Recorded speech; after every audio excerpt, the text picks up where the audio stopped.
ED माने enforcement directorate या प्रवर्तन निदेशालय। पिछले कई दिनों से ये नाम आप लगातार सुनते हुए आ रहे होंगे। अब तक नेताओं पर हो रही कार्रवाई के कारण ईडी विपक्ष के निशाने पर थी, लेकिन बीते दिनों कुछ ऐसा हुआ कि सुप्रीम कोर्ट ने भी अब ईडी को खड़ी खड़ी सुना दी। दरअसल सुप्रीम कोर्ट ने ईडी के कार्रवाई पर ही सवाल उठा दिया। ईडी ने हरियाणा के कांग्रेस नेता को गिरफ्तार किया और उनसे लगातार 15 घंटे तक बिना किसी ब्रेक के पूछताछ आधी रात तक चली। सुप्रीम कोर्ट ने इसे ईडी के अधिकारियों का अमानवीय व्यवहार बताया। नमस्कार, मैं शारदा सिंह आपके साथ और आप देख रहे हैं टीवीजी मीडिया की खास पेशकश। दरअसल सुप्रीम कोर्ट ने ईडी की कार्रवाई पर सवाल उठाए। ईडी ने हरियाणा के पूर्व कांग्रेस विधायक सुरेंद्र पवार से देर रात तक पूछताछ की थी। ये पूछताछ करीब 15 घंटे तक लगातार चली। कोर्ट ने इसे ज्यादती और अमानवीय व्यवहार कहा।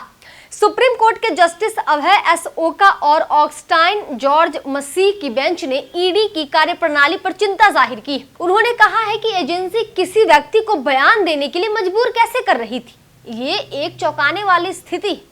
ईडी के वकील जोहेब हुसैन ने कहा, हाईकोर्ट अपने आदेश में गलत दर्ज किया है कि पवार से 14 घंटे 40 मिनट तक लगातार पूछताछ की गई थी। उन्होंने कहा कि पूछताछ के दौरान उन्हें रात का खाना खाने का ब्रेक दिया गया था।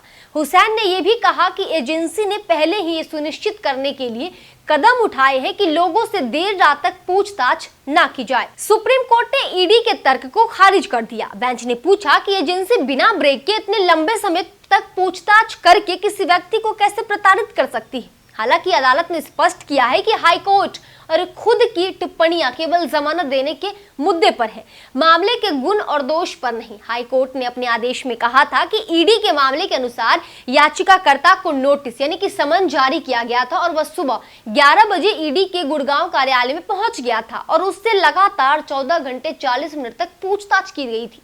हाईकोर्ट ने आगे कहा कि अदालत समझती है कि ईडी को अपना काम के तरीके में सुधार करना चाहिए और ऐसे मामलों में अधिकारियों को संवेदनशील बनाना चाहिए और उन्हें कुछ उचित समय सीमा का पालन करना चाहिए।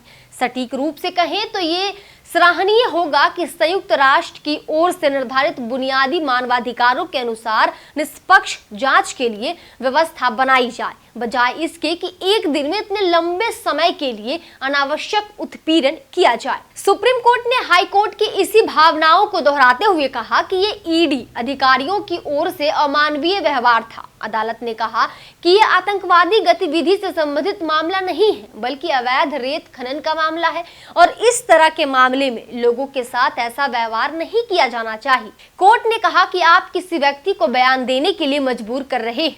सुप्रीम कोर्ट ने हाई कोर्ट के उस आदेश को बरकरार रखा है जिसमें कहा गया था कि पवार की शुरुआती गिरफ्तारी और साथ ही गिरफ्तारी के आधार कानून में टिकाऊ नहीं थे और ईडी के पास इस बात की पुष्टि करने के लिए कोई सामग्री नहीं थी कि राजनेता ने प्रत्यक्ष या अप्रत्यक्ष रूप से अपराध की आय से जुड़ी किसी भी प्रक्रिया या गतिविधि में शामिल था। फिलहाल इस वीडियो में इतना ही।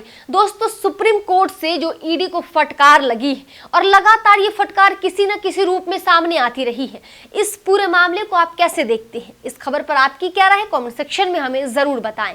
अगर अभी तक आप टीवीजी मीडिया को सब्सक्राइब नहीं किया है तो अभी टीवीजी मीडिया को सब्सक्राइब कर ले और साथ के साथ बेल आइकन भी प्रेस कर ले ताकि तमाम वीडियो की नोटिफिकेशन आपको मिलती रहे। खबरों से अपडेट रहने के लिए देखते रहिए टीवीजी मीडिया।